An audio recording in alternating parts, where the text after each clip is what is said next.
Ostatnio opowiadaliśmy Wam, dlaczego zdecydowaliśmy się zamienić dom na lądzie na życie na jachcie i pracę zdalną z wody.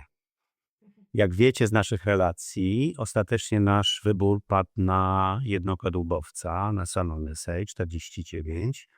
Jednak droga do tej decyzji nie była prosta i oczywista. Zanim trafiliśmy na nasz obecny dom na wodzie, poważnie rozważaliśmy zakup katamaranu. Zależało nam na dużej przestrzeni życia, prawda? No do życia i do pracy po prostu. Dzisiejszy odcinek to taki mały powrót do przeszłości. Pozabieramy Was do października zeszłego roku, kiedy byliśmy w samym środku intensywnych poszukiwań jachtu. Poleciałem wtedy do Francji, do miejscowości Arzal w Brytanii, aby obejrzeć dość intrygującą jednostkę. Był to 48-stopowy katamaran z 90 roku, zaprojektowany przez słynne biuro architektoniczne VPLP. Co bardzo istotne, to nie była standardowa konstrukcja z laminatu, ale jednostka zbudowana z drewna i żywicy oksydowej.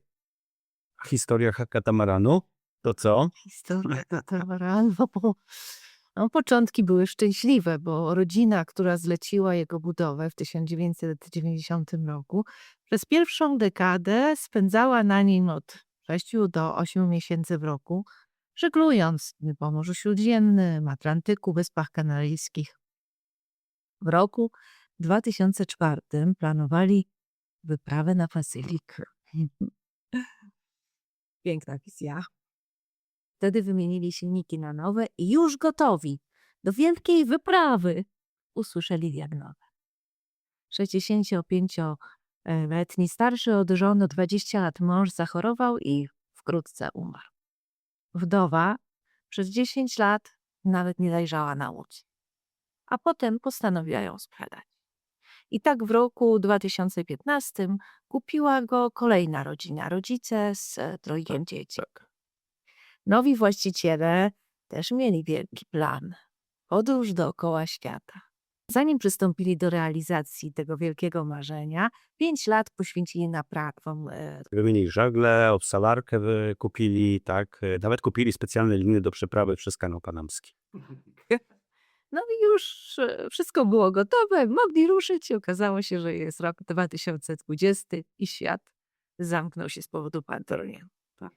Kiedy 2 lata później wrócili do pomysłu wyprawy, okazało się, że starsze dzieci już nie chcą płynąć. No więc w latach tam 2022-2024 pływali gdzieś lokalnie wzdłuż wybrzeży Francji. No i doszli do wniosku, że łódź jest dla nich może za duża, i podjęli decyzję o sprzedaży. No i tu pojawiliśmy się my, znaczy Marcin, z wielkimi nadziejami. No właśnie, znacie zakończenie już tej historii. Wiecie, że katamaranu nie kupiliśmy, ale pomyśleliśmy z Agnieszką, że warto Wam pokazać ten materiał, zobaczyć jak wygląda proces oglądania, kupowania łódki od kuchni, na co zwracałem uwagę podczas oględzin, jakie dylematy mieliśmy, no i przede wszystkim jaka to była dla nas ogromna lekcja, która doprowadziła potem do zakupu innego monojachtu. No, więc zapraszamy Was do oglądania.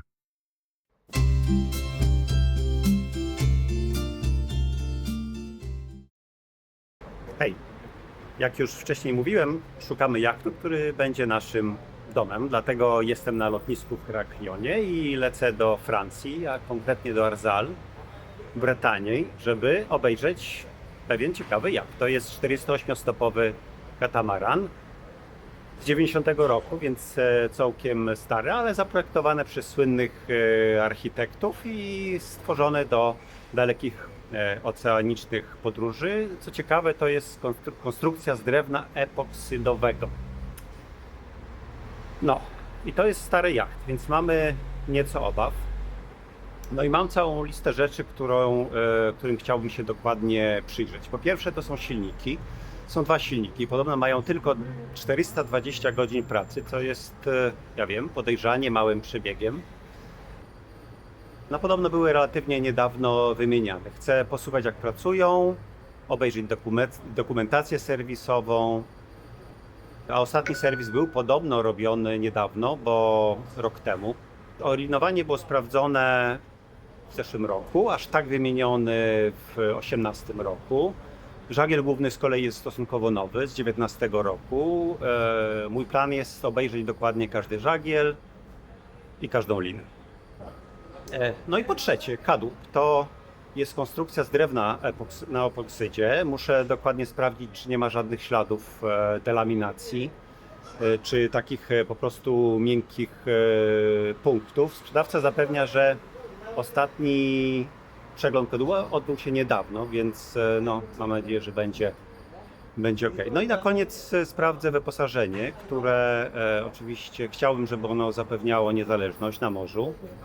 Są panele słoneczne, jest hydrogenerator, jest wiatrak, jest nawet odsalarka do wody, więc sprawdzę, czy wszystko działa i czy będzie wystarczające do naszych planów. Życzcie mi powodzenia.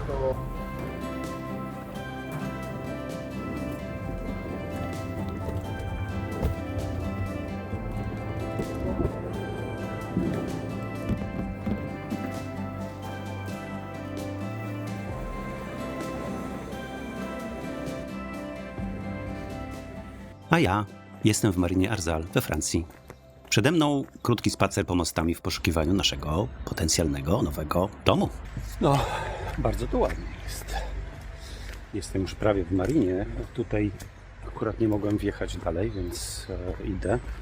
Było zagrodzone, ale zaraz będę. Bardzo ładne miejsce. No, już zbliżam się do celu. Ten katamaran to jednostka zaprojektowana przez firmę VPLP z 1990 roku. Jest zbudowana z drewna i żywicy epoksydowej. A na początku sprawdzam burtę, bo przy takiej konstrukcji ze sklejki sapeli zamiast typowej osmozy szuka się raczej śladów delaminacji lub bombli pod farbą. Więc obstukałem kadłub tutaj. No, nie wygląda nic miękkiego, tak ale dość nie jest idealnie tak samo, ale czasem oczywiście jest, ale zawsze jest taki twardy sygnał, a teraz spróbujemy z centerboardem, czyli z płetwami. A jacht wyposażono w dwa symetryczne drewniane miecze. To co? Agent podnosi jedną z płetw, ale mechanizm dość opornie chodzi. Liny są sztywne i na pewno będą wymagały wymiany. A sama płetwa jest nieco zarośnięta glonami, ale strukturalnie wydaje się być chyba w dobrym stanie. These winches are also original. Yeah.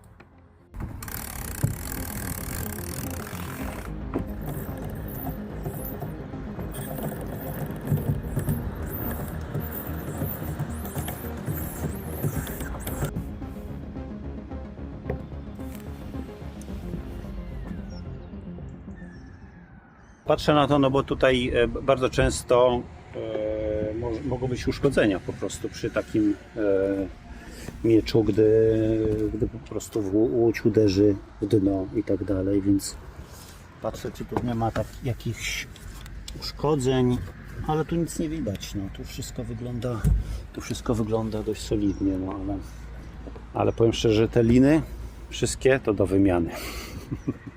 Otwieramy schowek i tam ukryte są dwie kotwice. Mamy też windę kotwiczną Lofrans o mocy 1000 W. Całość wymaga jednak solidnego czyszczenia. Sprawdzam, czy wszędzie jest dobry dźwięk, bo czasem mogą być jakieś takie kawałki, spoty jakieś takie miękkie. Can I go on a trampoline? No, spróbujemy trampoliny. Okay.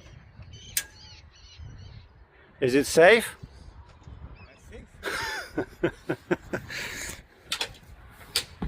Trampoliny chyba wyglądają dobrze. A trochę się boję. Po szybkim teście trampolin siadamy z agentem do dokumentów. Poprzedni właściciel zostawił bardzo dokładną instrukcję jachtu, co jest ogromnym plusem.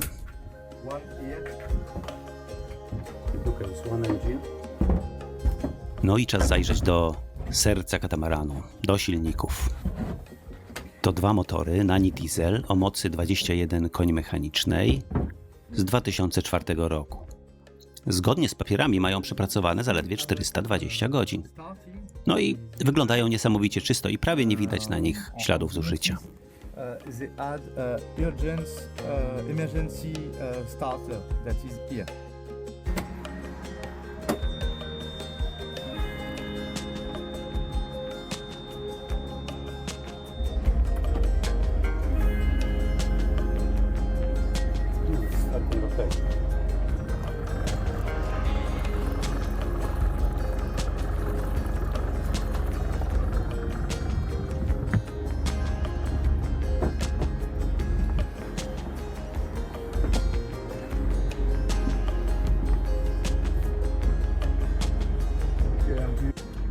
Odpalamy jeszcze silniki, tak żeby zobaczyć, czy odpalają. Jeden nam się udało już odpalić, ten po lewej stronie. On podobno według informacji czy surveya on się słabo odpalał, ale odpalił się dobrze. Teraz odpalamy drugi. No. Sprawdzimy, czy woda leci. No water. Nie ma wody. Nie. Muszę uważać, bo już 2 razy prawie wpadłem do wody.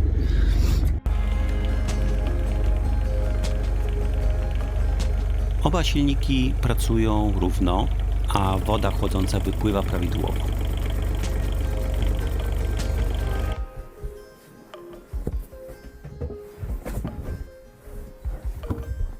Jesteśmy w salonie, a tam pod kanapami ukryte są zbiorniki paliwa. To są 4 zbiorniki, po 50 litrów każdy.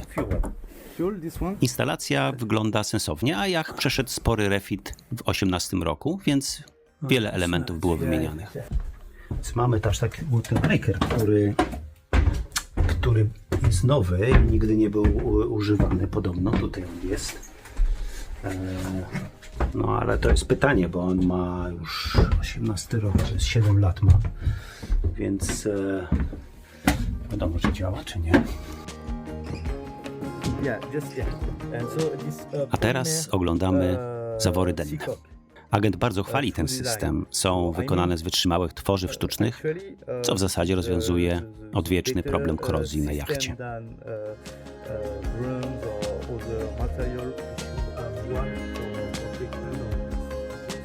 No i mamy też tu manualną pompę wody morskiej w kambuzie. To jest świetna sprawa, która pozwala oszczędzać słodką wodę podczas zmywania. Mamy też solidne pompy zęzowe. Czas na obejrzenie olinowania stałego, bo podobno są z tym największe problemy i prawdopodobnie będzie trzeba to wymienić. Sztak podobno był wymieniany, to zaraz się zapytam. No ale to trochę wygląda tak sobie. A maszt to jest oryginalny profil, ale sam sztak wymieniono w 19 roku na linę o średnicy prawie 13 mm. Oglądam też podstawy relingów. Widać na nich korozję, a biała osłona linek jest popękana.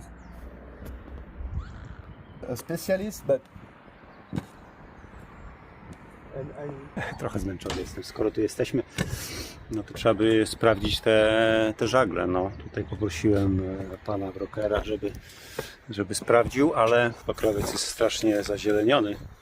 No ale podobno można umyć, kto wie, może można. No, zobaczymy jak z tymi żaglami.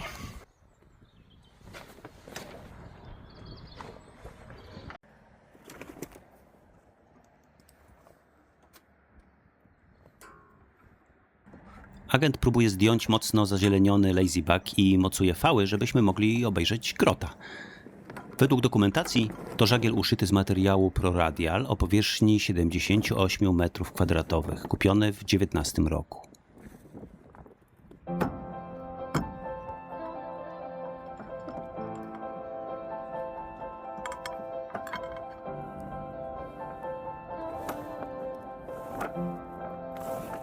Grot idzie w sumie w górę bez większych przeszkód. Widać po nim, że był używany, ale z pewnością posłuży jeszcze kilka dobrych sezonów.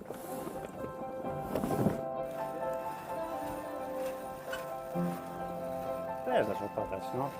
Tutaj są takie przyciski, one służą do sterowania windą kotwiczną, po prostu podnoszenia i opuszczenia kotwicy. 1000 W. I tam na dziobie też jest jakiś pilot, podobno do tego. No, czyli można operować kotwicą, rzucać po prostu tutaj z salonu, no. A na zewnątrz There is one, you need to Na rufie zamontowano urządzenie duogen, łączące w sobie hydrogenerator i generator wiatrowy. Same śmigła są bezpiecznie schowane w jednej z kabin. And this one is hydro. Sprawdzamy też bank akumulatorów, jak zasila zestaw 4 baterii AGM o pojemności 90 Ah każda, czyli mało. Dla bezpieczeństwa zamontowano tu 2 niezależne autopiloty. Jest stary model Autohelm oraz dużo nowszy Raymarine z 19 roku. System pozwala na przełączanie się między nimi w razie awarii.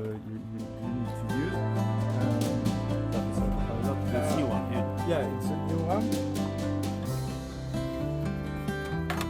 Strip data.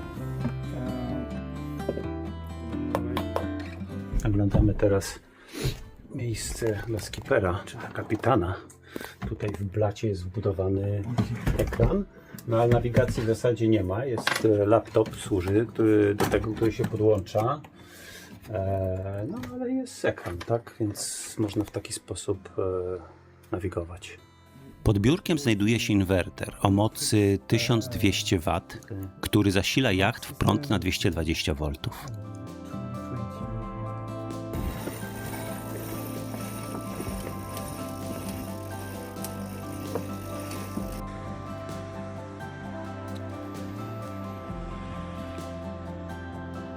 W międzyczasie sprawdzam, czy da się zmyć ten zielony osad. Trochę schodzi pod szczotką, ale myjka ciśnieniowa i profesjonalne środki będą tu na pewno niezbędne. No i korba w ruch. Kabestany Barbarossa z systemem self-tailing sprawiają, że ręczne stawianie grota nie wymaga nadludzkiej siły.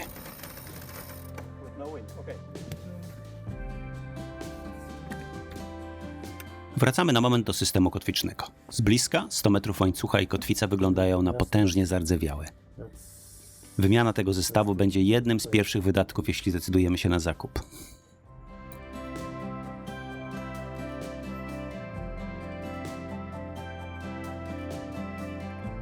A wnętrze salonu jest funkcjonalnie podzielone na 2 części.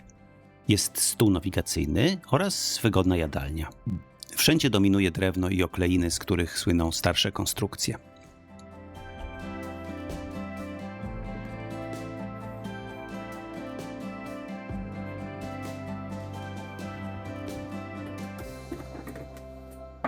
Schodzimy po schodkach do pływaka, a pod stopniami standardowy luk ewakuacyjny. Oglądamy też rufową kabinę. Łóżko znajduje się dość wysoko, przez co wchodzi się na nie po drabince.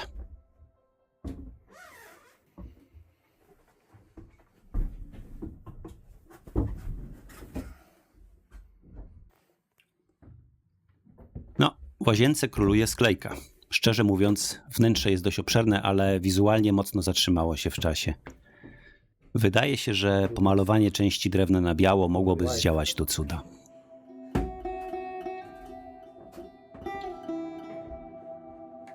No i przechodzimy do lewego pływaka. Tutaj mieściła się sypialnia dla dzieci. Widać to po naklejkach, niebieskich drzwiczkach i kolorowych szufladkach. W tej części jachtu znajduje się też długi, obustronny kambus.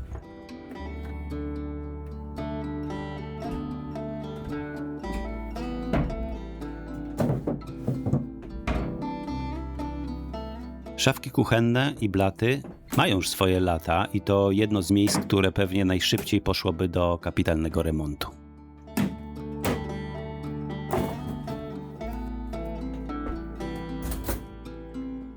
No i podsumowując, ten katamaran ma piękną linię, i ogromny potencjał.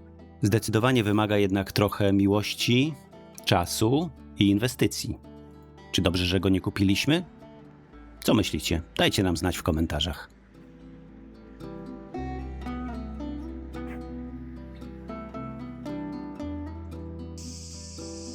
Cześć. Cześć, hej. Hello. To my. Pływamy. Może nas zasubskrybujesz? To będziemy się widzieć częściej. To nam bardzo pomoże. Dzięki. Dzięki.